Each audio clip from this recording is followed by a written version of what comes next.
It's that time. Your fix is here. College football is a year-round discussion with these two. Here's JC and Morgan. Mike Morgan of ESPN and JC Shurburtt of 24/7 Sports have you covered. Beginning right now.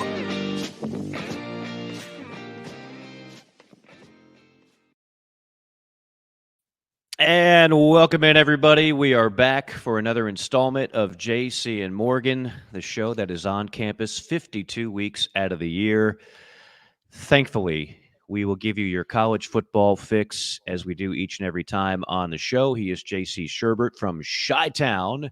Mike Morgan here from the ATL, and we are glad to bring you another hour and a half or so of college football discussion. The last time we were with you, of course, a great interview, and I say that not patting ourselves on the back. A great interview is only as great as the source and how good that person is, and Vern Lundquist was outstanding, and so many of you had kind words to say about his time on the show. He gave us nearly an hour, and we just kind of went here, there, and everywhere, but obviously a big part of that discussion was college football, as a guy who did the SEC Game of the Week for 17 years on CBS. Of course, that was a different era in college football. Things are different. Things are changing beneath our feet in a very drastic way, day by day, week by week. You just had the meetings, the SEC meetings in Destin, and I found it very interesting, JC, as I watch this every year. I've never been. Usually, like, the national guys go there to cover this. I've been to several SEC media days. This year, that'll be in Dallas, and of course, that'll be in a little more than a month. That's like right around the corner. But 2 years ago, if you remember, that's when Jimbo went scorched earth on Nick Saban. That carried the headlines for a number of different reasons, and that was part of a bigger discussion, right? That was really the first major grievance about NIL and the salvo fired by Saban, and then Jimbo felt the need to say, hey, if you think we're buying players, you should see what Nick's been doing over there in Tuscaloosa. And that was just like, it was not a good look, honestly, but it was what it was. And then a year ago, the big story, which turned out to be kind of a dud because people didn't get what they wanted to hear, and that was, is it 8 games or is it 9 games? And that is still, of course, I mean, we're stuck with 8 for another couple of years, but that is still on the forefront of a lot of people's minds, and that has to be negotiated. There's contractual issues. Obviously, it's no secret the SEC wants more money if they're going to give you that type of entertainment enhancement on the television side. And you have a lot of coaches that are like, wait a minute, so I'm signing up for more losses on my resume for what exactly? So you have a lot of things there. That would have been a pressing issue and conversation this year in Destin. However, when you've got everything going on right now, and the way I've tabbed it is, let's pick a number. It's going to be between 20 and 25. Let's say $22 million. Every SEC program and every power conference program has essentially been handed an invoice for $22 million. $22 million. Is that just a one-time fee, Mike? No, that's every year. Does that include NIL, Mike? No, that is not at all. NIL is not going away. Collectives are not going away. Does that mean with Title IX, half of it has to go to women's sports? We don't know. And that's the bigger issue. Greg Sankey, who normally has a lot of answers, just had the same questions we do as to how is this money going to be dispersed and disseminated? Right now, you just were handed a bill and you're not exactly sure how to pay it. Imagine that. Like, you're just handed a $22 million bill, but you really have no guidance as to where that money has to go, how it has to be allocated, what would be in violation of Title IX, what would not be in violation of Title IX. And as usual, this thing is going to be decided where? In a courtroom. Yes, absolutely. So all these things are going on, and college football is dramatically changing, JC. And of course, we've got a 12-team playoff this year, and we've no longer got a Pac-12, and all these different things are going on. And it got me to thinking, which is a scary thought. I start perusing the internet this morning, and I read a story that Notre Dame is going to host Boise State in 2025. Pretty cool story, right? I mean, Boise State gets to go to Notre Dame, and Boise State still has a lot of cachet.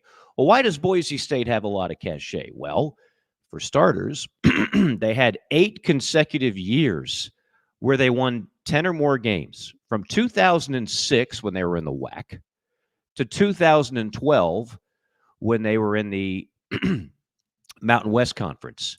And then they by the way, they did another 5 out of 6 10-win seasons from 2014 to 2019. So whether it was Chris Peterson or Brian Harsin, they've won a lot of games at Boise, but clearly the premier time for the program came in the Chris Peterson years. 2 Fiesta Bowl wins. That's when the Fiesta Bowl was considered like a huge deal. That was a quote-unquote BCS bowl game. Everybody remembers the win against Oklahoma and all the gadget plays. They also beat TCU. They also had a non-con win in the Georgia Dome against Georgia.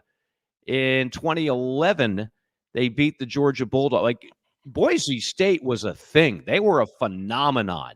This little school in the middle of potato country in multiple conferences that nobody really knows outside of that area that well was crushing it. And it got me to thinking this, JC, and this is how I'll end my preamble and bring you in and let you chew on this for a little bit. Are we ever going to see a Boise State again? And by that, I mean, I understand with the 12-team playoff and eventually a 14, we have the guarantee Group 5 team in there, but that doesn't mean they're one of the top teams. Boise State finished in the top 10, right? They weren't just like handed automatic bids. They had 4 consecutive years where they finished in the top 10 from 2009 through 2008, 8, 9, 10, 11. They finished 4th in the AP, 9th, 8th, and 7th. Are we ever going to see something like that again? Because with the money being infiltrated now the way it is, I just think the gap is going to be so widened. I think the Boise State stories of the world are basically done. I don't know. That would be my thing. I think it kind of depends. Are we going to see something like you mentioned, the consistency, the ability to go 4 straight years, whatever they were doing, finishing in the top 10, that kind of thing. I don't know. Can they get the Group of 5 playoff berth 4 years in a row? Maybe that would put them in the top 12 theoretically. They're one of the very few Group of 5 teams, though, Mike, even after Peterson. Okay. You don't want to play them. I mean, nobody wants to play them. I mean, Washington and Oregon have blown them off the map the last couple of times they've played, but there's times when the Washington and Oregon would lose. They went to Florida State a couple of years ago for the opener and won. I think Mike Norvell. Or they either won or lost. No, Florida State blew a big lead. Maybe Florida State won that one. Anyway, it was back and forth in Tallahassee in September. Those kids went up and down the field on them. They've had some coaching changes where their coaching is kind of gone from, great to, because you go from Peterson and then Harsin kind of kept it going and he takes Auburn and the guy that replaced him was bad and he gets fired and, they kind of are staying within the family. But I'll say this, it depends on kind of geography, where you're set up. I like some of the Mountain West schools' chances of getting out there and pulling a shocker more so than, say, a Sun Belt school, as much as we love the Sun Belt, right? Because I think in the South, you're in there competing for this pool of players, portal, not portal, whatever that everybody else is, because it's so talent rich. I think you get out there, you can find steals in your geographic region, and also work the portal in such a way where you're out, just like Chris Peterson did. You're out evaluating people, and you could be a scary matchup in the first round against a 5 seed, depending on who that 5 seed is. And I wouldn't want to play, but give me James Madison, give me App State, give me UNLV, don't give me Boise State in the 5-12 on my home field. don't. Yeah. And let's say the 5 is an upstart like Ole Miss, a program that's there but hasn't been there. The boy, that matters in this sport, dude. It's crazy because it sounds like I'm talking about some mystical, imaginary, magical, thing in the atmosphere, because Chris Peterson's not walking through that door. There's player that it was Ian Johnson that asked his girlfriend to marry him after the winning 2-point game. He's not walking through that door. Kellen Moore's not walking through that door. I mean, but at the same time, that's Boise State continues to do stuff like that. And they, it's not an App State one time we beat Michigan and then another time we beat South Carolina. That's App State's done that like twice in 30 years. Everybody, we don't want to play App State. Boise State, you mentioned that Georgia game. Do you realize that Georgia team, Mike, went on to win the SEC East? Oh, it's a really good team. Absolutely. In 11, they lost to Boise State. They lost a crazy shootout game to the Gamecocks the next week with the Melvin Ingram fake punt game in Athens. They started 0-2, and I think they won out until they played that LSU team in the Dome, and they beat them pretty good. That LSU team was, but that's not like chopped liver. Walking into the state of Georgia in that facility. Yeah, I mean, so they're used to it. Yeah, Kellen I mean, Moore I'm Doug not. Martin. Yeah, I remember the Virginia Tech game clearly because Tech was happy to be in the game. They were happy it was close. I was like, wow. Yeah. And another thing I'll say just in general about that specific program, you look at like I love population demographics because they directly affect recruiting and recruiting bases, which directly affect college football. I always use the state of Tennessee, for example. Mike, state of Tennessee, when Philip Fulmer was crying and complaining that there wasn't any talent, it was all in Memphis, and he had to go out of state and almost apologizing for rating the Carolinas and Georgia for top talent, right? Yeah, we buy that one, Phil. Yeah, you're real sorry, aren't you, that you got Leonard Little out of Charlotte, right? Okay, so now as Tennessee has grown and Nashville's grown, it's a state with about 7 million people, and you look at the numbers of prospects, it's gone from like 10 per year to about 25 deep in Tennessee, legit dudes. Now, they don't all go to Knoxville because of, some of them are in Memphis, and Nashville's not exactly down the road, but my point is the state of Idaho is one of the 6 fastest growing states in the country because of the exodus off the West Coast into Idaho. My buddy moved from Los Angeles to Idaho. He's never been happier. There's a lot of people like that. Trust me, Boise's a growing area. That whole state's growing.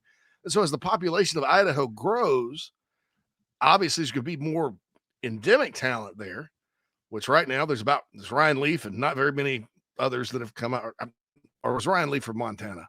I think it's from Madison. There's not very many in Idaho, but that will change. And Boise State is the school in that state. The University of Idaho is an outpost up. It's 10 miles from Pullman, Washington. If you guys want to know where the University of Idaho is, Boise's right in the middle. The West Coast, you do have a little bit more of a. You're not as suffocated recruiting wise. Going to California getting guys. It's a lot more laid back landscape. So my point is, Boise State specifically, or a West Coast, somebody outside of the South, I think is uniquely positioned to have a surprising roster that can go into a game like that, compete and win. I just I love the little guy still. For as much as we talk about the power schools on this show and in general, our world, me and you specifically, so much of it is encapsulated in the power leagues and more specifically the SEC, although we cover it all on this show. I don't think there's going to be another Boise. I think the Sun Belt's a great league, probably the best Group 5 league now in college football. I love the way they have enhanced that league and the facilities and just the love of the sport exists in that footprint. But they can't compete financially. We are embarking on a day where Big Ten schools, and the SEC will follow suit soon enough, are going to be getting $100 million a year. Well, that's before a single ticket is sold. That's just that's the price of, or that's the benefit rather of being aligned with major television contracts. $100 million a year.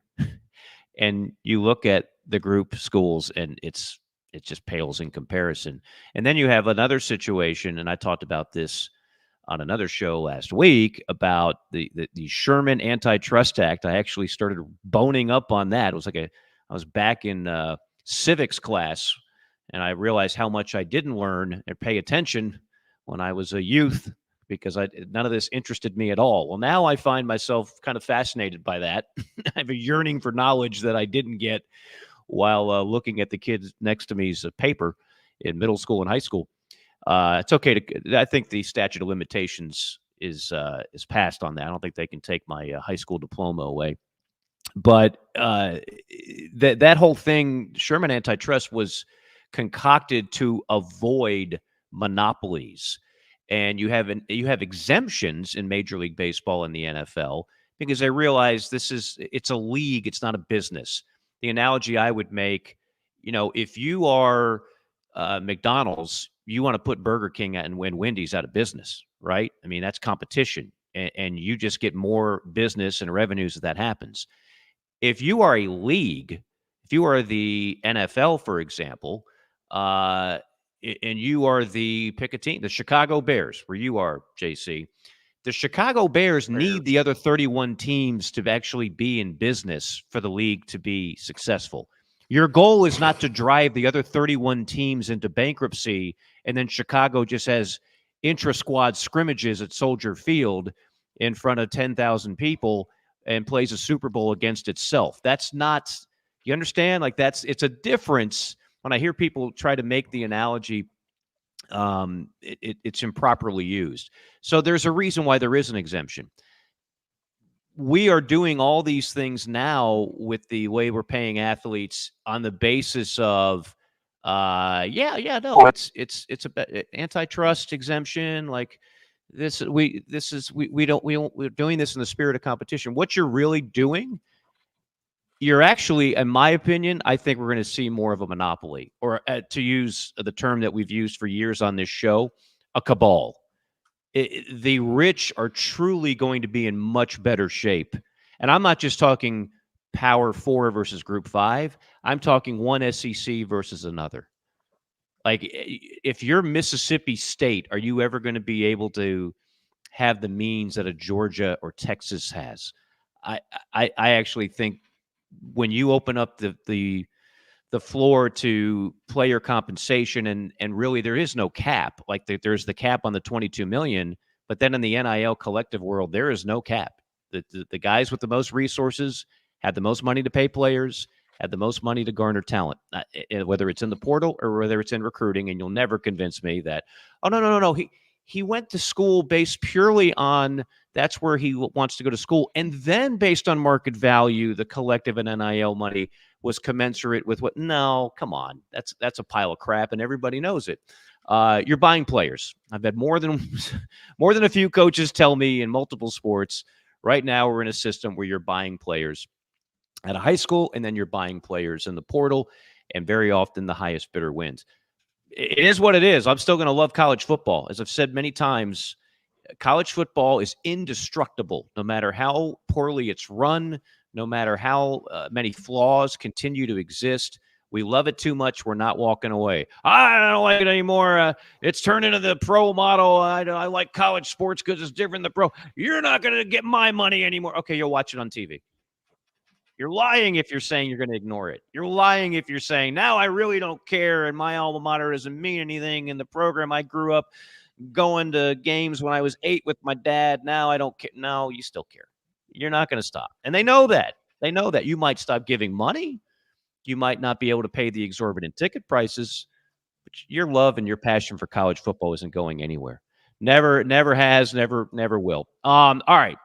Enough of all that. By the way, Jared, good point. Yes, Chris Peterson should still be coaching, but he retired. Like he just decided to call it quits, and everybody wants to be able to go out on top. He came pretty close to doing that with the timing of that. And there's some family situations there too. Like everybody in the world, there's never count out the family factor when you're thinking about coaches and what they do or what they don't do. All right. I don't know about you folks, but I've been yearning a JC5. I've missed it. I've coveted it. My life is not the same without it. And as I've said several times, the morale of a great nation relies heavily on the JC5 and what he has cooked up, and we'll get to it after this timeout. It is JC and Morgan. Check out the website, jcandmorgan.com. You can follow us on social media. We are all over the place. You can watch us on YouTube if you want to see our smiling faces, or you can just listen on Spotify, on Google Play, on iTunes, and everything else. More JC and Morgan rolls on after a quick timeout. Hey, folks, want to tell you about our friends at Titan Construction Group really quick. They're a Mid-Atlantic-based general contractor, specializes in retail, restaurant, and office construction. TCG strives to separate itself from other general contractors by adding value every step of the process. From project budgeting to estimation, value engineering to construction, they focus on those relationships and not the transaction. Titan builds partnerships one project at a time. Among their clients are Starbucks, Crumble Cookie, Blake Pizza, Home Goods, 15 plus years experience, based in Midlothian, Virginia, and contracted in Virginia, West Virginia, North Carolina, and South Carolina. So get on their website, TitanCGinc.com. That's TitanCGinc.com. Get in touch with Brad if you're in need of a general contractor that focuses on going above and beyond for their clients. That's Titan Construction Group, a proud sponsor of the JC and Morgan podcast. Listen up. This is for construction professionals, contractors, facility managers, or do-it-yourself homeowners. SitePro Rentals is ready to equip your upcoming project. We rent construction equipment for any size job. Boom and scissor lifts, telehandlers, skid steers, excavators, air compressors, generators, even small tools and equipment. SitePro has you covered. If you are ready for better equipment rental, call SitePro and rent from the local, friendly, easy to do business with equipment professionals. Call 972-RENT-NOW. That's 972-736-8669 to rent the newest equipment in the Atlanta market. Call 972-RENT-NOW or visit SiteProRentals.com.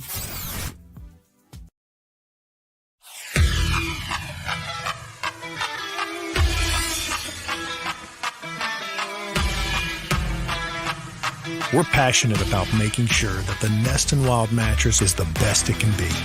Made well and made right. Right here in Tupelo, Mississippi. So how can we do all that? Work. Hard work. And that means something. The Nest and Wild mattress is a movement. It's a pride in where you come from and where you're going. So get comfortable, because this movement is just beginning.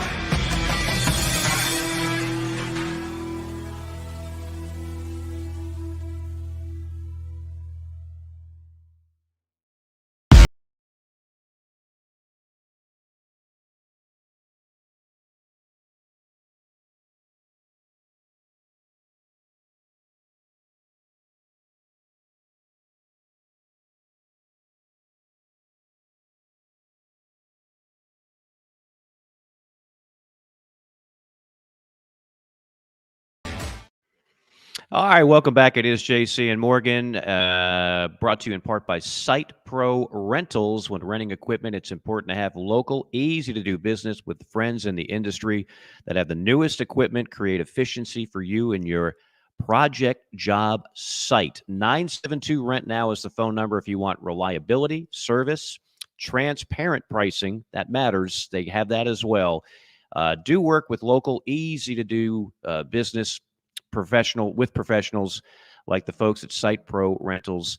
Go ahead and give them a shout today. That's 972-RENT-NOW, 972-736-8669. Mike and JC back with you, and I think it is time for the JC5.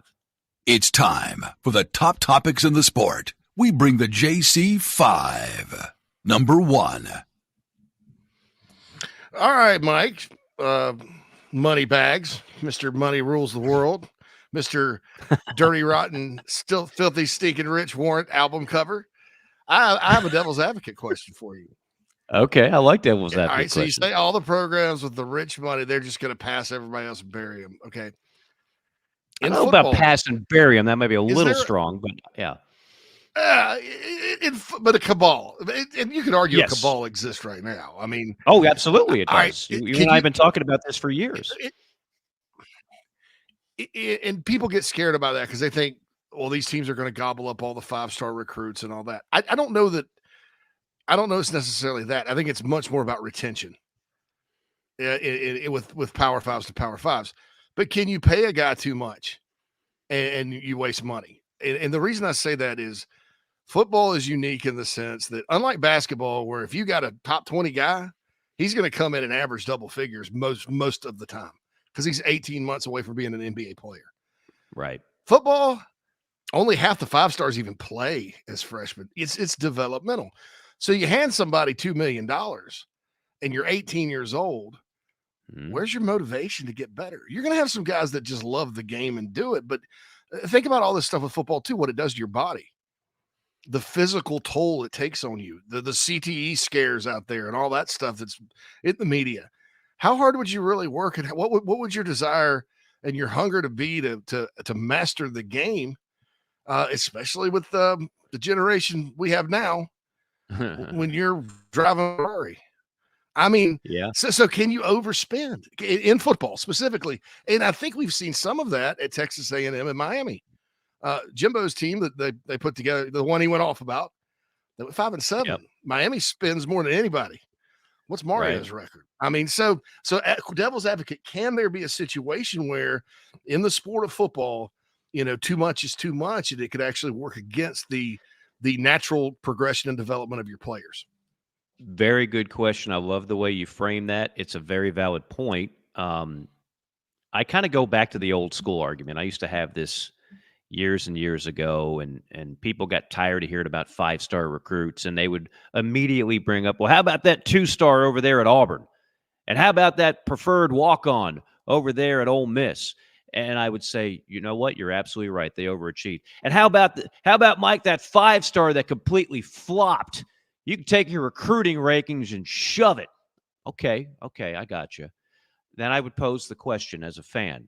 Would you rather be perennially in the top 10 in recruiting rankings or like 45 to 60 with those great 2-star stories and avoiding the 5-star flops? Would you rather be number 5, let's say on average, for the next 10 years in recruiting rankings? JC is something you know a thing or two about, and you've watched the evaluation, I would say, get better than it was 10 years ago, 20 years ago. Oh, absolutely. Right? I mean, would you rather have that, or would you rather just continually be in the middle of recruiting rankings based on, well, at least we're not overpaying kids, and at least we don't have that kid driving around in a Lamborghini who doesn't live up to the hype? I'd rather have better culture. Well, obviously, I don't think culture and money are mutually exclusive. Granted, Georgia and Alabama haven't based their success solely on outpaying everybody, but they certainly are up there in financial resources. And when it comes to the portal, they're less likely to lose a kid to money than some of the other schools, right? I mean, they're every year. I don't care how. Yeah, your word, retention. So every year, there's kids that are coming from a really good culture, and they have nothing bad to say about their current school, but they just put up some numbers or productivity. Let's just say if you're like an offensive lineman, and the word is out that they can be had for an extra couple $100,000, that's not going anywhere. And most of those kids, it's like The Godfather. It's not personal. It's business. They're going to leave, and they're going to keep going to the same schools, and the other schools are going to keep losing the same players that they develop and recruit. So I just see this to be somewhat perpetual. I really don't think, again, this is one of the great things about the expanded playoff, is that it will allow some of those teams that are not in the cabal to get in the party and to get the exposure and to get all that. But by the same token, when we're talking about the schools that are playing for the big championships, I don't think it's going to change much. I think we're going to get more concentrated, not less. Hey, Tom, could you get me off the hook? Number 2. Can't do it, Sally. Can't do it, Sonny. Sorry. Tell Mike I always liked him. Now, I just, before we get into Mad Dog, I did want to drop this on you because this is what made me think of this. There's a recruit going to Georgia. Call him a 4 or 5-star guy, elite player. in the state of Georgia, going to Georgia, had another school that he really liked, that going to Georgia. The NIL money at Georgia, significantly less to start out with. Right. Here's what they do. They have, I mean, there's an interview with the Classic City Collective, the guy that runs it at Georgia. It's very quiet. You don't hear much about Georgia's NIL. Here's the sheer genius of what Kirby Smart's done there and how he set it up. This is why he's a great coach. This is the stuff you don't ever hear about, the structure within the program. Georgia players get NIL money. They all kind of start at the same baseline. And then if you earn it, you're as it should be. The better you are, the better your NIL value is. That's true NIL. Right. Carson Beck, valuable, right? Carson Beck, we've seen those numbers out there. Yeah. But an incoming freshman, even a 5-star, is not getting that. I think that's the most brilliant way to do it. The problem is Georgia can do that because they're sitting on 2 straight national titles. And if you look at the NFL draft every year, it's Georgia, Georgia, Georgia. So these kids that are motivated to get to the next level, they're picking the right 5-stars. And that's what Nick Saban did at Alabama. Everybody just thinks he just lined up and went, okay, who are the 5-stars? Bring them to me while I sit there eating character matter loincloth like Caesar. No, he got the right guys. Yeah. And I knew this the day I saw Landon Collins block a punt on special teams as a true freshman. And then next year, Minka Fitzpatrick, two NFL guys, like big-time players, right? Block a punt the next year out there on punt team. Because those kids love football. But they were elite, but they also love football. That's why his defense works. That defense that Kirby and Saban run is very complicated. You have to have a high football IQ to run it. And you're running it with high football IQ guys with great athletes that love football. And look, that's the way to do it. That's the way to do it. So some schools, I think, don't get that. And I think they're going to overspend and not follow the Georgia model. I think if you can, you need to follow the Georgia model. And I think that's where winning is done. To quote Rocky. That's how winning is done. We're getting all the 70s class. Look, can I just say one other thing on that front? This is going to be the longest number one in history, but you posed a great question and it deserves a great answer. If we're going to go to the pro model, which is essentially what we're doing, we have free agency, we have the 22 million or so is kind of a self-imposed salary cap on that end, but we really don't have a rookie cap. Years ago, the NBA and the NFL wised up and they stopped offering ridiculous contracts to guys who had done nothing at the pro level. So it's all capped. So it's pretty much slotted. Like you can have the best agent in the world. If you're drafted number 7 in the NFL draft, you're going to make less than number 6 and more than number 8. And you're going to make within a certain, people already know what the financial deal is before the contract is ever signed. But we don't have that in college athletics. So you're allowing people, you have no safeguard against themselves just throwing out money. But let me add one other thing to my initial point. Nico, who knows what the exact figure is at Tennessee, but it's a lot, right? We can all agree on that. I mean, it's 7 figures per year, a lot of money. Let's just say, and I'm not predicting this, I think actually Nico's going to be pretty good. Let's just say he completely flops, right? That's okay. They'll get somebody in the portal because Tennessee can do that right now. Tennessee can do that. Or they can, there's a lot of talk about eliminating walk-ons. There's going to be a roster cap, et cetera, et cetera. It's not going to be less than 85. So if football is still a sport where you can stockpile players. So even if you're buying players and they bust, you can make up for your evaluating mistake by just buying somebody else. And now you can buy somebody with a proven track record in the portal. So and I'm not trying to be overly cynical about the whole thing, but it is what it is. And I do think that that gap is going to widen over time. All right, Maestro, number 2, please. Number 2. Number 2. All right, so there's all this SEC expansion talk, and I really hate some of the people out there that are writing about this on a daily basis that take Johnny Q. Smith from Twitter and go, he says this team's going to the Big Ten. It's nauseating.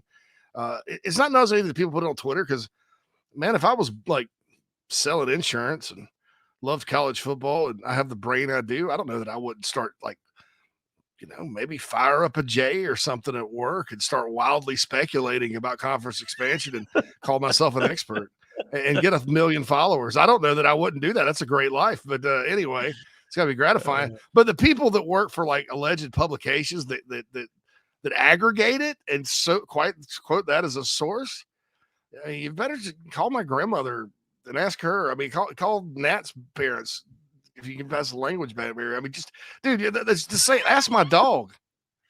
I mean, come on, let's quote. Come on, Red. What do you think? But anyway, it's out there, JC's and I am fascinated by if the SEC expands, who exactly it will be, because you hear different things. You hear, the kind of the mainstream line of thinking is Clemson, Florida State, whatever. But then you hear other people, even Paul Feinbaum, no, for Virginia, North Carolina. So I know North Carolina is pretty much the big fish, but Virginia schools. So I started thinking about this, Mike, and you're a TV guy and you know this, and you can kind of explain it to me like, and you know all this, this area and the thinking. Virginia over Virginia Tech. All right. Why? And which one would you pick if you were the SEC? Well, what I've never done a game at Lane Stadium, but I've done multiple games in Charlottesville. I know which environment would be better. It's Lane Stadium. Okay. I've been to Lane a couple times. It's crazy. Anybody I've spoken with that's been to Lane, especially when Virginia Tech had it rolling, that hasn't been the case lately, obviously, but when Virginia Tech had it rolling under Beamer, that was one of the best home field advantages, one of the best environments, one of the best entrances in all of college. It's everything we love about college football that makes it unique, right? So the obvious, as you're leading the witness there, JC, the obvious answer on just a football environment is Virginia Tech. But from a TV standpoint, I don't think that's the way they look at it.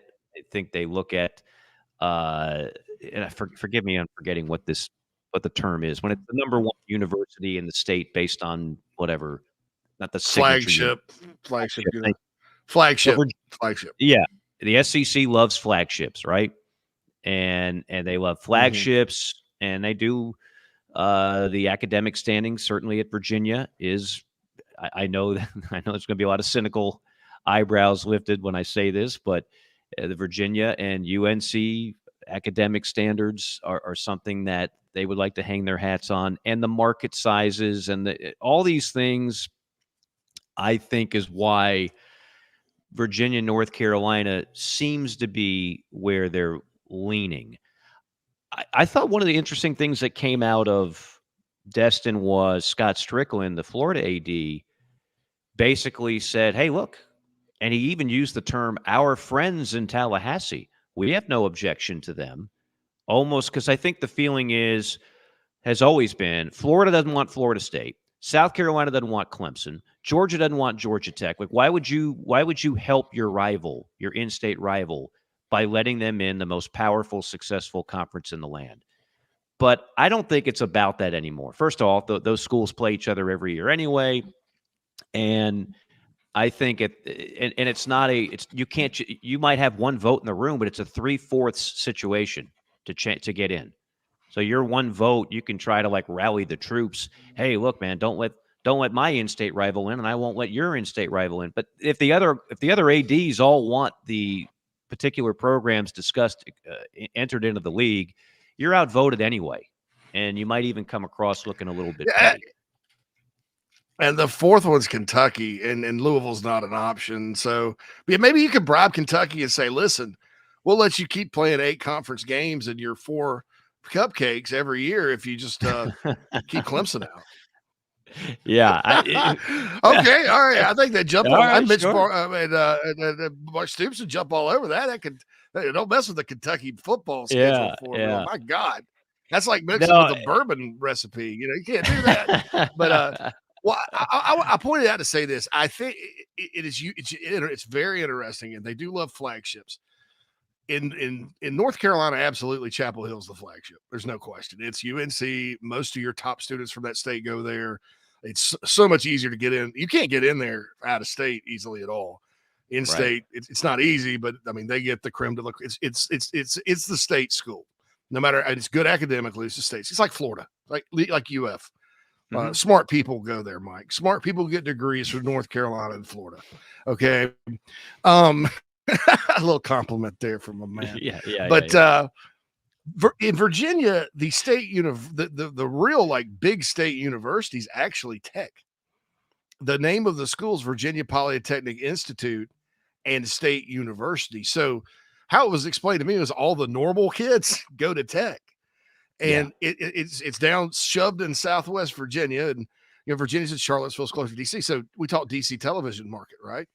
I'll just throw this number out at you. Virginia Tech has 38,000 living alumni in the DC area. UVA has 19. Wow. Okay. How about them apples? Yeah. So the University of Virginia the University of Virginia is basically in Blacksburg. Virginia is a exclusive public Ivy kind of Thomas Jefferson. They should rename it Thomas Jefferson University, TJU.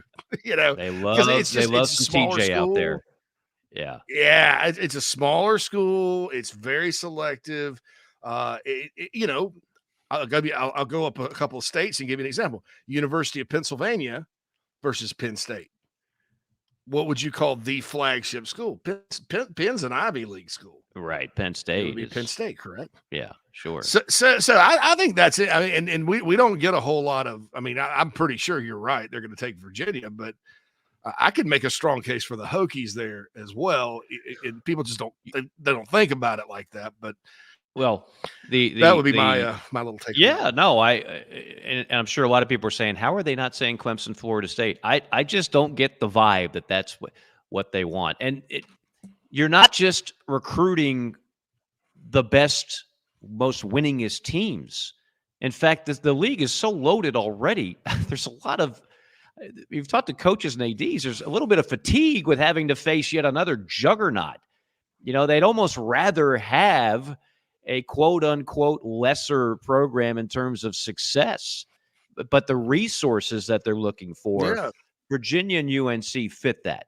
And not to say that Florida State and Clemson don't have good attributes as well.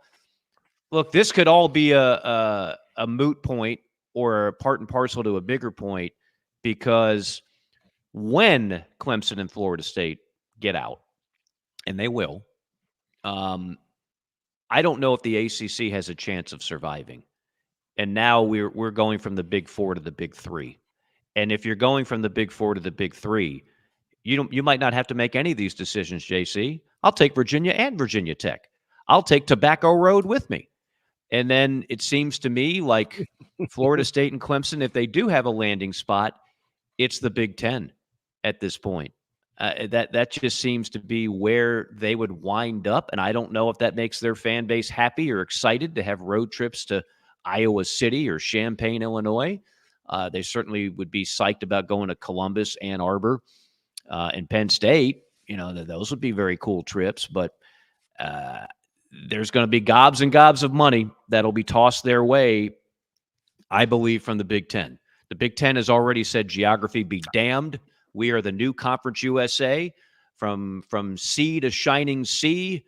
Come, huddled masses, and join us, and we will continue to triumph the globe like a game of Risk, where you just keep rolling the dice and moving your armies into Madagascar and Paraguay and taking over the world. And that's clearly what they're hoping to do, and get more big brands to go along with the ones. If I'm the SEC, I'll take North Carolina, Virginia, and let the Big Ten have Clemson and Florida State. I don't think the SEC needs Florida State and Clemson. Yeah. I mean, look, seriously, once you added Texas, Oklahoma, and before that, Texas A&M, it was almost like checkmate. Like, you don't need anything else in terms of a true powerful program. You have plenty.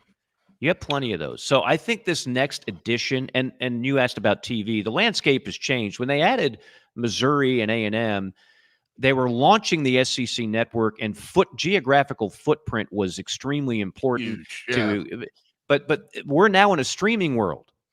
It's not the same. It's not that people now are cutting the cord left and right, And if they really want the SEC network, they'll get it regardless of market size. And you find the content that you want. It's why streaming shows like this are very successful, and traditional radio programs, the listeners are no longer stuck with garbage because you now have options.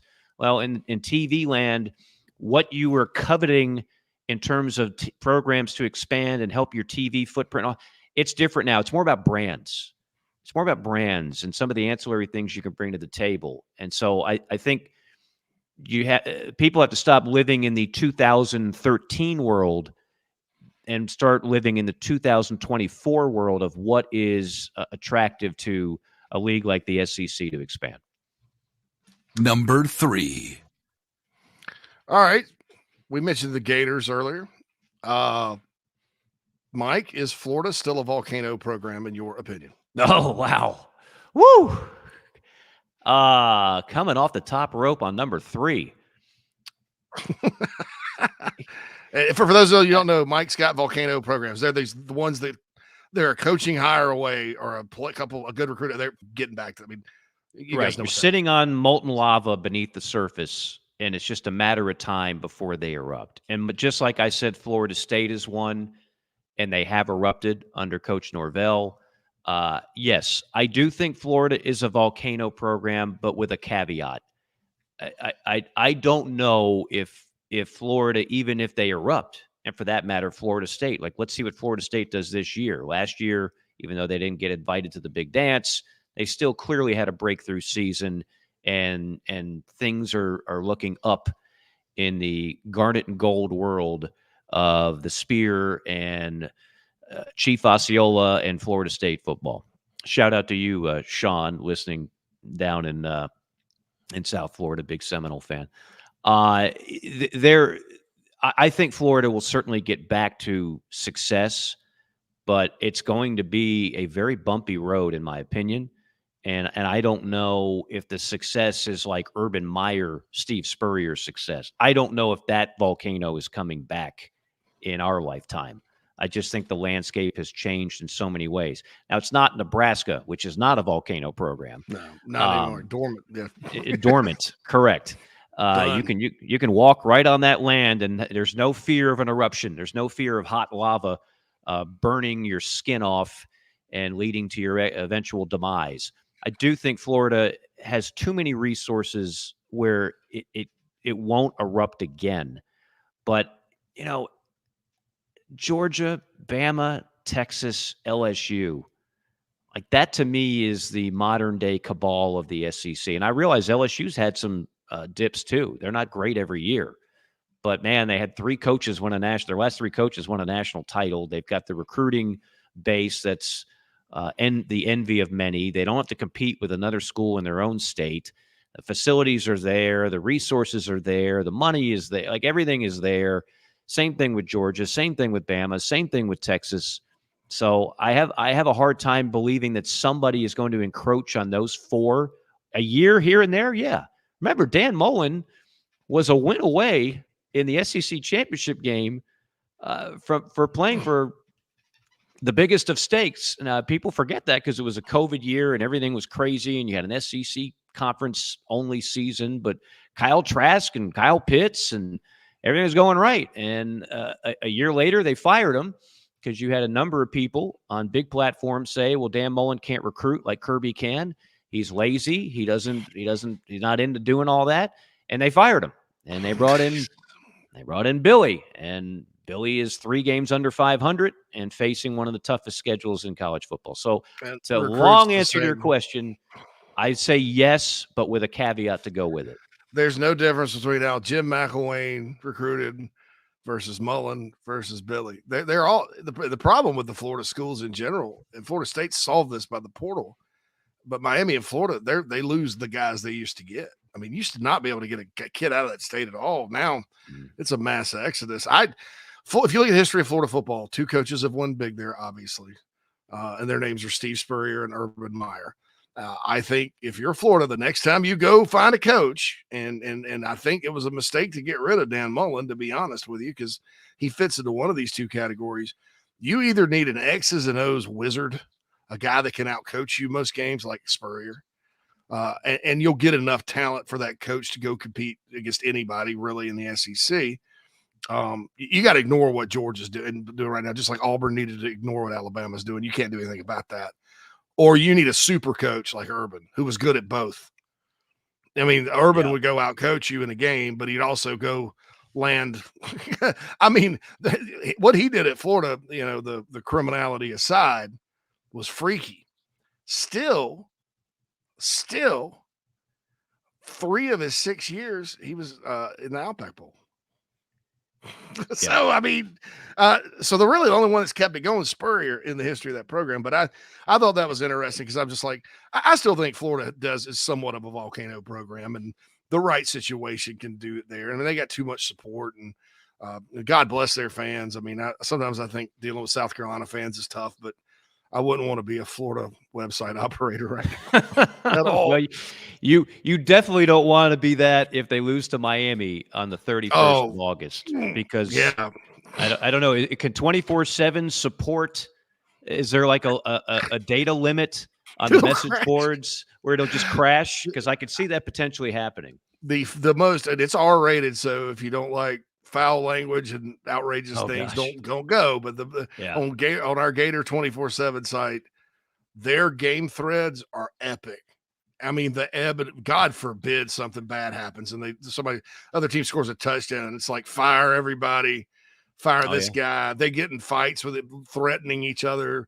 Come to my house, I mean, it's insane. And I've never seen anything like it. McElwain was 3 years. Right. Yeah. So when he 2 divisions, when he made up a story about, I mean, that was one of the most embarrassing things. I actually felt sorry for the man when he's making up a story about like threats. He like pulled a Jussie Smollett at the podium to try to conjure sympathy, I guess. I don't know what his MO was there. Juicy Smollett. Juicy Smollett, as Dave Chappelle would say. So if Billy struggles this year and they make a move, that would be Billy, McElwain, and Zook all fired in this, the first quarter of the century after 3 years of work at the job. Remember, there was a time you would never fire a coach after 3 years. Never. You have to give them 4 or 5 years just to get it going. They could possibly do it 3 times in a 20-year or so span. That is... Will only got 4. Will got 4, and Dan Mullen only got 4, right? Or was Mullen 5? Believe it or not, Mullen got 4. Yeah, he was 4. So think about it. So Mullen got there in 19, and he got to won the Peach Bowl, and then he got there the next year, and they went to the Orange Bowl and won. And they beat Virginia in the Orange Bowl. So 2 New Year's 6 bowls. Third year, they win the daggum division. Go to Atlanta. That program's on an upward trajectory. The next year, Kirby Smart and Georgia break through for the first time in 40 years. And I know you hate Georgia, Florida fans. I know. I get it. Hey, from a South Carolina standpoint, it sucks to have a great run for your football program, and then a year later, your rival wins the national championship. It sucks. I know. I get it, dude. But so the next year, hey, they had a down year. Things just weren't working. And he made the comment about recruiting, and everybody's on the internet looking at the star rankings and the team rankings. They're like, oh my God, what are we going to do? So, okay, well, we're going to fire Dan and pay $8 million to a guy that won at Louisiana that's a recruiter, allegedly. And we're going to let him hire 100 people. And he's going to go have back-to-back losing seasons. I mean, come on, man. But I just that's tough. I do think this. I think Florida would be wise to stick with Billy Napier if he does have a bad year against this schedule, because I don't see how you can survive changing coaches like this anywhere. But you have to. But I don't think it's going to happen. I think he's out probably before the end of the season if they start struggling. You know what it would look like? It would look like Tennessee. Yeah. If another coaching change is made at this point, it would look like post-Fulmer Tennessee, which that 10, 12 years, whatever the number is, had to be the worst reckoning for what was once a prideful fan base that loved its Tennessee football and felt as if, hey, we've arrived And then all of a sudden, everything you could do wrong went wrong. And then you start wondering, well, will Tennessee ever be? Is Tennessee a volcano program? Like, they don't have the recruiting footprint necessarily that a Georgia, Florida, Texas does. They don't, they have history, but it's not necessarily a guarantee that they were going to. And then they hired Josh Heupel, who was not their first choice. Much like I love to talk about with people thinking that ADs get whoever they want. Josh Heupel was not at all their first choice. And it was a very non-plus hire for a lot of people in volunteer country. Josh Heupel, guy from UCF, he wasn't even as good as Scott Frost at UCF. What am I supposed to be excited about this? And Josh is not a rah-rah guy, and he's not this, he's not that. You know what? So far, it couldn't have worked out much better, right?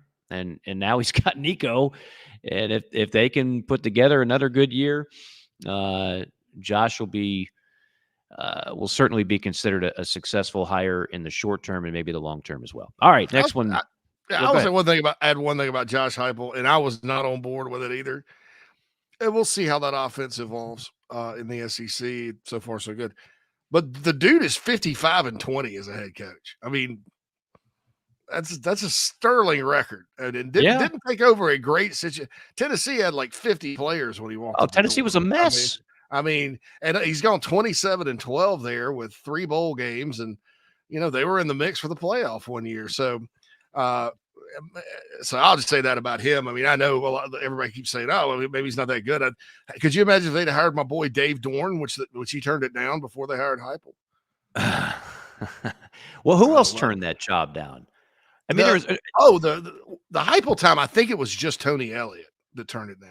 Okay. I mean, you always had the message boards like John Gruden and ties to. You always had like kind of silly, ridiculous names, but they're cool. And big game hunting. I always love that expression. Big game. We got to go big game hunting. Big game hunting. Big game hunting means big game rejection until I go to my third or fourth choice. Bam, big game settling is what I'm doing now.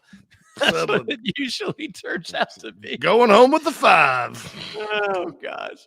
All right, where are we, Maestro? Number 4. All right, Mike, this is a fun question. Which SEC fan base do you want to get a road playoff game at Wisconsin? The first one. Just pick a fan base that, and they got to play Wisconsin in the first round of the playoff this year in December. Who you sending to Madison for entertainment purposes? Oh gosh. I mean, I think what you're looking for here. It doesn't even have to be a playoff contender. Just fan base. You're looking for culture shock, right? You're looking for. I mean, it's hard for me to really think in terms of Mississippi State in a playoff. That'd be high up on the list. Yeah. Steven says LSU. Yeah. No, that's a good one. I'm going with Steven on this one. LSU. LSU in Madison, Wisconsin.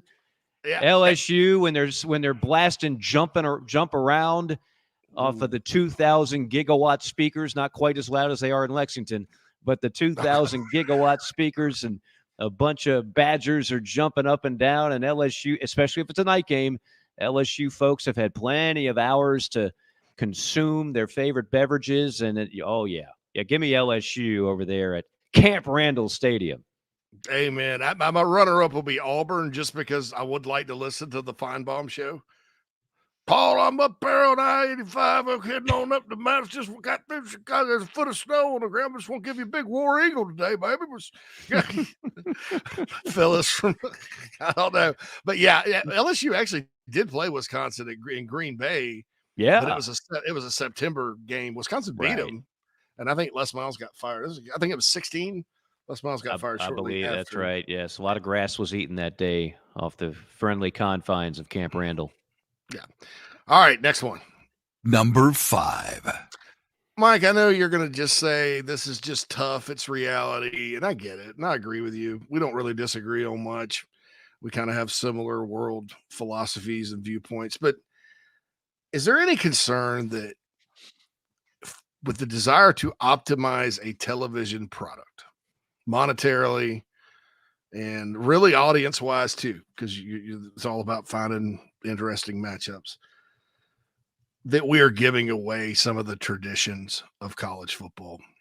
I mean, the red shirt thing is, I mean, say what you want. That's a direct, a direct consequence of television money driving everything, because it's so great. The players need a part of it. You need to restructure, whatever. Walk-ons, geographic rivalries, kickoff times, quite frankly. All those things that were part of the fabric of the sport. And I know it'll survive forever. And you're going to tell me that. And I agree. But any concern like in your heart about that? About, well, why are we doing all this for a television product, even though it is a lot of money? Look, you and I are of a certain age where we remember when it was much different. And I think it's kind of like, and we're not going to have enough time for Fiver or Dimer today, although I had a good trio. We'll do that next week. But I know, I'm sorry. No, it's actually my fault.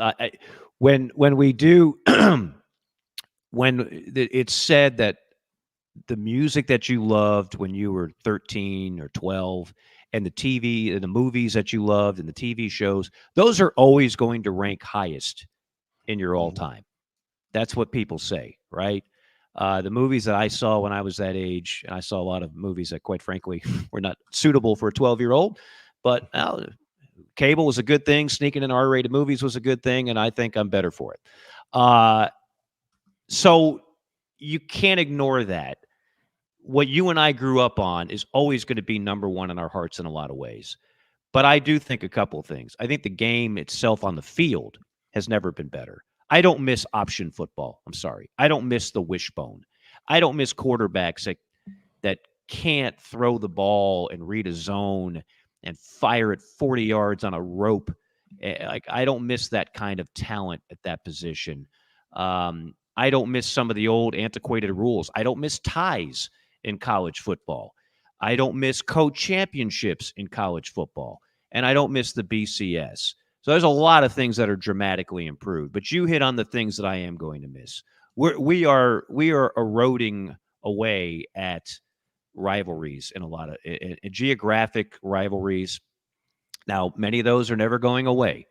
Okay. The in-state rivalries, other than Bedlam, which I will miss. The Civil War, I guess, is going to go the way of the dodo, right? They're still playing that. They're still that and the Apple Cup are still alive. So Oregon State, is that like a long-term contract that's not going anywhere? Please tell me it's about not. 6 years. Yeah. Okay. 6 years. I mean, I don't know if we can guarantee that's going to be around 10 years from now. I mean, who knows? But I get your point. There's no question there's a lot of things we're losing out on. And then the biggest thing, no one's ever been against player compensation, but I don't think most fans are ready for all of this. The way it's clearly turning into a pro model. So it's going fast, yeah. It's going rapid speed. And Mark Emmert and those guys, they are partially to blame for this. And I think this was inevitable. Some people are like, well, if they just gave them the money for the video game, none of this would have happened. That's stupid. I've said that before. It would have slowed it down. Absolutely. But do you think that when all these, bloodthirsty attorneys are seeing this TV money, they're going to be like, I thought about filing a suit, but every kid is now getting $500 based on their appearance, their name, image, likeness on a video game. So now let's just forget it. I think the compensation's enough. Just $500 for a video game, and maybe give them a few more steak dinners at the cafe table, the cafeteria in the alumni hall, or the football rec building, or whatever they call it nowadays. Yeah, I think that this was inevitable. It's just happening at a way too fast speed. I think most fans could deal with however much money you want to give them. I think the real thing that eats away at fans the most, JC, is the nature of free agency via the portal. It's the knowing, because fans have always thought, hey, this kid plays for my school. This kid is wearing the uniform that I grew up loving. He's one of us. And now what you're forced to realize is, it ain't about all that. This kid is about, in many cases, It's about the financial package that's best for. And I'm not being critical when I say that. Look, if I was coming out of high school and I had one college offering me a free scholarship and another one offering me $100,000, I'm going where the $100,000 is. Hell yes. Human nature. Hell to the yes. I mean, but people make those decisions today in their 30s and 40s. You're talking about 17-year-old kids are going to turn down that money? Hell no. But I think it's a turnoff to fans to know that the people they're cheering for and getting all excited about emotionally, that kid is just a extra $50,000 away from leaving for your in-state rival or somebody else. And it gets back to like being at home. And most of these rosters still are made up primarily. Most of your players on your roster from your state. There's Right. a lot of pride that goes into that. These are our kids. The big, it's like a big, it's family. Yeah. And when you leave, you insult the family, Fredo. You sell out the family, Fredo. That hurts, Fredo. right? That's how you wind up on a boat. And it stinks, from that standpoint. And I think if the portal wasn't like it is, and even the common sense move about just one, hey, you get one, let's not go to 3 schools in 4 years. Of course, they got sued over that. Mm-hmm. It would have been a little better. I think the portal's good for some programs. I think, but for the game, it's not, because and here's what it's going to affect eventually. Everybody says, and keep in mind, all this is done based on 3% of the players in college football that are actually worth money to play football. Okay. That can go pro or whatever. All this is done based on 3%. The other 97% who college football has been an unbelievably positive impact on their lives and opened up opportunities they would have never had through education, through business networking, through being a player. You kind of get special privileges. The 40-year decision people talk about, which affects 97% of your roster, that's going away because you have kids that are never going to sniff the NIL that are walking away with demanding 6 figures to play college. Okay, that's probably about what you're worth to play college football if it were a job. And then they're going to get out of school and, hey, well, I was a Tennessee football player. First Tennessee Bank should hire me. No, we don't. We're going to hire who's qualified because you've already gotten yours. My boss, Shannon Terry, said the smartest thing one time when we were negotiating contracts at 24/7 Sports. Everybody, nothing's free. You're going to have to pay eventually. So you bring your site to the network and you're trying to bring your subs over. Yeah, we can pay you. We pay a signing bonus to do that. But eventually that contract's going to come back and we're getting our pound of flesh back. And we're making money because we're in this to make money just like you are. And I think that's fair. I mean, you can either get paid now or you can get paid down the road. But once you get paid, you get paid. And there's no free coffee anymore, And I think we're going to see it evolve into that within the next 20 years where, it used to be, hey, Johnny played football for us and he won a Heisman. And he has a job for the rest of his life. Yeah, I don't see that anymore. I mean, okay, go make your own money. We paid you $1 million. What'd you do? Yeah, exactly. Bye. Yeah, good. You're on your own. No, I that's the one thing I think fans and myself, as I'm watching, I don't care what school it is, I want to have an identity of that player with that particular program. That and look, I'm not saying these kids don't want to win and they don't love the school they're at. But they truly are looking at it like an NFL player does, which is, yeah, it's great here. I love it here. Love the fans. I did some good things in the community, but I'm out if I'm making a little more money somewhere else. Mm-hmm. That's just the nature. The other thing is, am I in love with the idea of like a 20-team SEC and or a 30-team SEC and a 30-team Big Ten and an NFC, AFC model? If we ever get to that point, is that something I grew up dreaming about? No, I take no joy in the Pac's demise, even though I made fun of Kleofkoff and Larry Scott because I could see they were. Because you should have. To quote Tom Cruise and A Few Good Men, I could see they were both galactically stupid in so many of the decisions that they made. But I don't take joy in that. I don't take joy in the destruction. I'm an SEC guy through and through, always have been throughout my life. But I've never rooted for the demise. Again, I'm not McDonald's rooting for every other burger joint to go bankrupt. I want to see other things be successful, and I don't think we're putting that toothpaste back in the tube. All right, quick timeout. Group 5 John has his contribution to the show. When we come back on the other side, it is JC and Morgan. Listen up. This is for construction professionals, contractors, facility managers, or do-it-yourself homeowners. SitePro Rentals is ready to equip your upcoming project. We rent construction equipment for any size job. Boom and scissor lifts, telehandlers, skid steers, excavators, air compressors, generators, even small tools and equipment. SitePro has you covered. If you are ready for better equipment rental, call SitePro and rent from the local, friendly, easy to do business with equipment professionals. Call 972-RENT-NOW. That's 972-736-8669 to rent the newest equipment in the Atlanta market. Call 972-RENT-NOW or visit siteprorentals.com.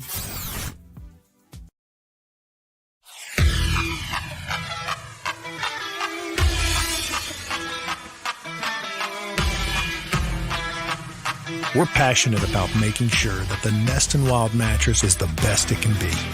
Made well and made right. Right here in Tupelo, Mississippi. So how can we do all that? Work. Hard work. And that means something. The Nest and Wild mattress is a movement. It's a pride in where you come from and where you're going.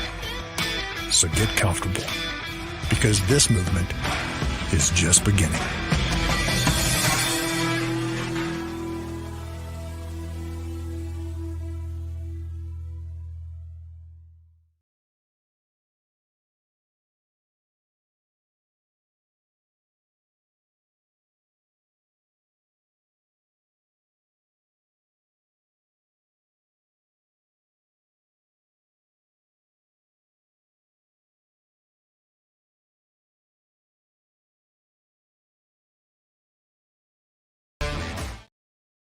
We started with a little Boise State, and we went in knee-deep on all the things going on for the power brokers of college football, and we'll finish with a little Group 5 talk, courtesy of Group 5 John in just a moment. This final segment presented by Nest and Wild. For the most comfortable mattress on the market, you'll feel like you're sleeping on top of a cloud, but you won't sink into it. Firm edges, tremendous support in all the right places, 5 layers. A company started by the great Brandon Jameson, the CEO, back in Tupelo, Mississippi. A great story of businesses doing things the right way, and you will feel that advantage. Check out nestandwild.com. That's nestandwild.com. You pick out your mattress. They've got every size of the mattress. Now they have frames. Now they have pillows. They got it all there. It's your one-stop shop for everything you need to get a good night's sleep on a continual basis. That is Nest and Wild Mattress. Wrapping up here the final segment of JC and Morgan. This is from our friend Group 5 John. Group 5 John, who's a big UCF fan, but always had something special in his heart for the little guy, because UCF was the little guy. You know, before they were claiming mythical national championships, UCF was a 1AA school just trying to find its way like a doe in the woods. Then eventually they found their way into a conference. Then eventually they found their way into Division I. And now look at them. They're part of the man. They sold out to the Big 12, and they're no longer the little guy. But John still has his heart in the right place, and he still cares about the little guy. So this time he's talking about the top Group 5 home games versus Power 4. This is another thing. I don't know how long this is going to last, JC. I mean, with the new model and expanded playoff, I don't know how many of these type of games we're going to see in the future. But tell me which one of these you think are juicy. There's about a dozen of these. It's the first one will be UCLA at Hawaii. Now, look, a free trip to Hawaii. Who doesn't want to do that? Hawaii's fallen on some hard times here and there, but the Rainbows, they've had some tradition. In the name of Timmy Chang, Hawaii will try to pull off the upset against the mighty Bruins of UCLA. September 7th, Kansas State at Tulane. Now, that's juicy. That's a good matchup. Tulane's one of the top Group 5 schools in the country. Taking on K-State, yeah, I'm all in on that. And Tulane won in Manhattan 2 years ago. That's right. 2022, the Green Wave spoiled the party in the Little Apple. 9/12, so that would be a Thursday night. Arizona State at Texas State. Why did they schedule? Why did they schedule that? Why are they going to Nacogdoches? Some of these games, it's like, are you trying to train wreck your season?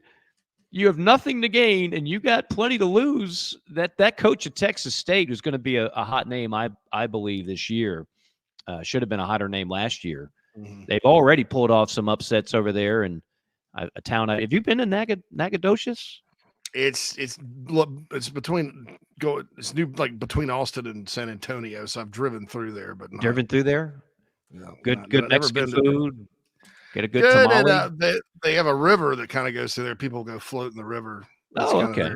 I'm all about the Austinites go, hey, bruh. Yeah. Let's go get the dogs and go float, man. Hell yeah. Bruh. Yo. I'm gonna bring my Kenny Powers jet ski and just go over to Nacogdoches, and I'll be vrooming right by all the dudes on their floats, on their little tubes. September 14th, Colorado at Colorado State. Everybody remembers this. This is the game that the Colorado State coach had the unmitigated gall to say that perhaps Deion should not wear his sunglasses when shaking hands and have a little, decorum about him. And then Deion did everything he could. He had rappers on the sideline, and he made it personal. And they barely held on to win in like double overtime against Colorado State at home. Now they go to Fort Collins for that game on September the 14th. Vandy, the one SEC school that's doing this, they're going to Georgia State. They're going to Hotlanta and taking on Georgia State. That'll be at the old Turner Field. Hey, Ole Miss is going to Georgia State in a couple of years too, by the way. They scheduled that as well. Okay. I mean, I get it. Like, Atlanta's a great recruiting territory, obviously. If you're confident you're going to win the game, it's not the worst trip in the world. Sun Belt school with some street cred, not a cupcake. Utah at Utah State. Utah State can be scary. The Aggies at September the 14th. BYU at Wyoming, a state that I want to visit desperately. BYU is going to Wyoming. These are all in September. Cincinnati at Miami of Ohio. Little Maction. The MAC doesn't get to host many games against power or anybody. Oklahoma State at Tulsa. The Fighting Steve Largents will host the Cowpokes. Virginia Tech at Old Dominion. Oh, don't do it, Hokies. Don't do it. Bro. I said bro. One of my kids my kid just walked through here, and I was like, bro, no. They're 0-2 in Norfolk. Virginia Tech is 0-2 in Norfolk. Yeah, and they scheduled a third. Why? I don't get it. I mean, what are you gaining by doing this? By the way, I looked at ODU's schedule the other day. At South Carolina, East Carolina, Virginia Tech. So they got South Carolina on the road, and then two pretty big home games for the Monarchs. And the Ricky fighting Rain. Taylor Heineke's, baby. Yep. There you go. Fighting Taylor Heineke's. Duke at Middle Tennessee State. Going to be weird seeing a new coach in Murfreesboro for the first time in forever. Who used to be on staff at Middleton. Manny Diaz was the D coordinator for Rick Stockstill there for a short period of time. That's right. Manny Diaz versus Derek Mason. What a coaching clinic they must be going to be putting on in Murfreesboro, man. Derek Mason, man, I wish I had his agent. That Me too, dude. I'll leave it at that. Miami at USF on September the 21st. Don't lose that one, Mario. Do not lose to the Bulls. Piece of advice.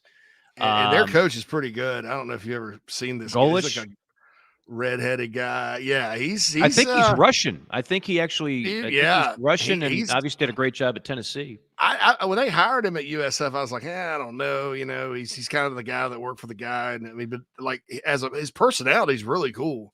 Yeah, and they went to a bowl last year and won, and he talked smack afterward. I like that guy. Yeah, man.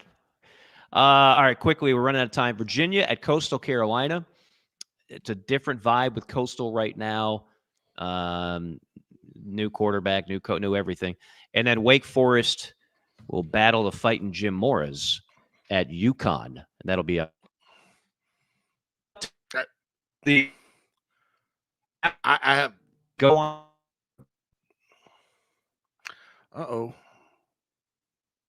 All right. Mike, you froze up. You're back now. Oh, I'm sorry. I got to go ahead. Go ahead. I was going to say said Wake that- Forest at UConn's, the last one on the list. Yeah, you got through that, the Fighting Jim Morris, and that's going to be interesting Okay. too. I made a huge mistake. I said Texas State was in Nacogdoches. It's not. It's in San Marcos, but San Marcos. Who's in Nacogdoches? San Marcos. Gosh, is it? Stephen F. Austin's in Nacogdoches. Stephen F. Austin is in that. I'm sorry, but San Marcos is where the Austinites go to float. So I totally screwed that up, and I apologize. Franklin was there on chat row to get us straight on all the Thank you, Texas Franklin. geography that we needed to know. Next week we'll go over European capitals. That's Budapest. Budapest. What's the difference between Bucharest and Budapest? It's Romania and Hungary. Yeah. So, yeah. there you go. Yeah.